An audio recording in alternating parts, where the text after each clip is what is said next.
Hi, Tony. Vince. How are you? Great, thank you. Welcome to Grosnez Castle. Thank you very much. Yeah, we're going to have a 2-hour tour of all the fortifications, some classic ones such as this one. Yeah. And then we're going to go right over to Battery Moltke at the far end of the farm. All the German installations. Yeah, there's lots to see around there. Yeah, Jersey was very fortified in the war, so I'm very interested in that. Yeah. So this is a great place to take photographs as well. Yeah. As a freelance professional landscape photographer, I absolutely love this place. And at all different times of the year, whether it's a sunrise, the middle of winter, which can be very bleak, I might add up here, there's always a photo to be had. Just look at this now, like Grosnez there. You know, that's French for big nose. And when you look at it from the sea as well, it looks like a big nose. It looks like rather like a big nose.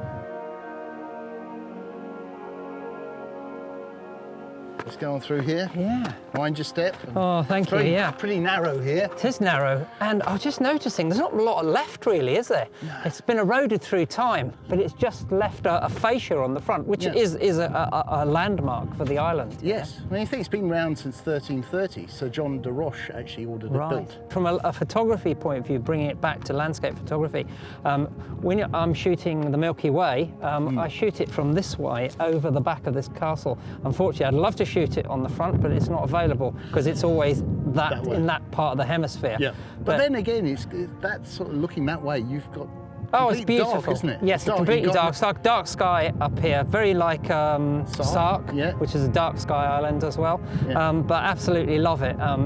Whenever I'm shooting up here, whether it's sunset, sunrise, or winter, or a Milky Way, when the sky's clear, it's fabulous.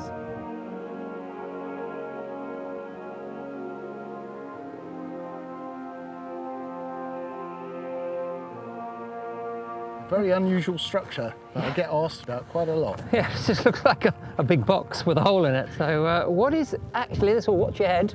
Yeah, watch your head when you come in here and buy a hat. Wow. What is this place? Wow, it was for an early warning airborne radar. Okay. And the Germans gave it the code name of Freya. Freya, right, okay. And it could detect aircraft coming in from up to 100 miles 100 miles. I came up here last Liberation Day to do some photographs. I needed a photograph for my blog. And I was very much like today, the weather, beautiful scenery for a landscape photograph. And I just sat there on the gorse and pondered on what had happened over the war. And it's quite emotional.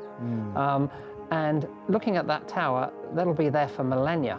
Because the way they were made, this is solid, poured concrete that's of the top notch. And, you know, they say German engineering is good, and it stands the test of time. It has stood the test of time. Yeah, and they're so thick. What's that, about 2 feet?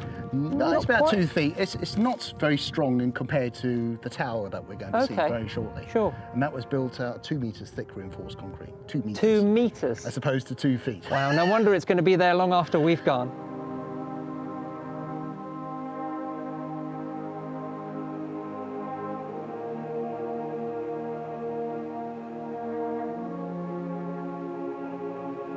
The reason why I brought you here is to have a look at this crater on the landscape. Yes. Just below the anti-aircraft position. I can see it, yeah. Yeah, you see that. Now that's the result of a fighter-bomber attack led by Henri Grosnez and flying Hawker Typhoons. And it was on the 10th of June, 1944. So he flew in with his flight of Hawker Typhoons. And they flew right over the tower, came round, spraying everything with machine gun fire, and also firing rocket-propelled rockets. No injuries recorded on either side, but there was these scars on the landscape.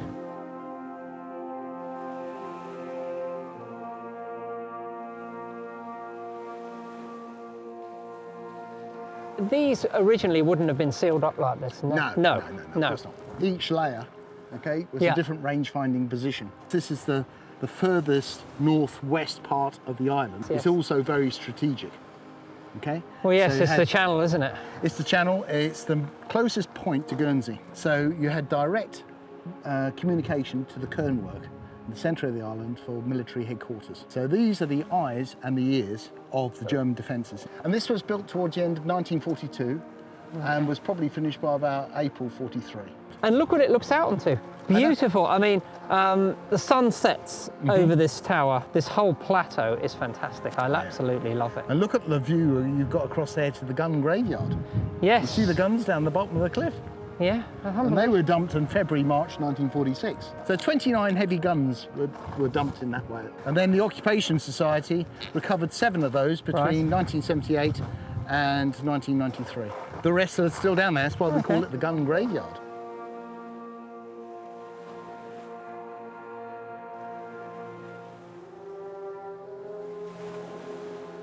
So this is one of 4 guns that were actually recovered. They must weigh a ton. Yeah, absolutely. What are we talking? Well, this one weighs in the region of about 9 tons. 9 tons. You can almost relive it in your mind.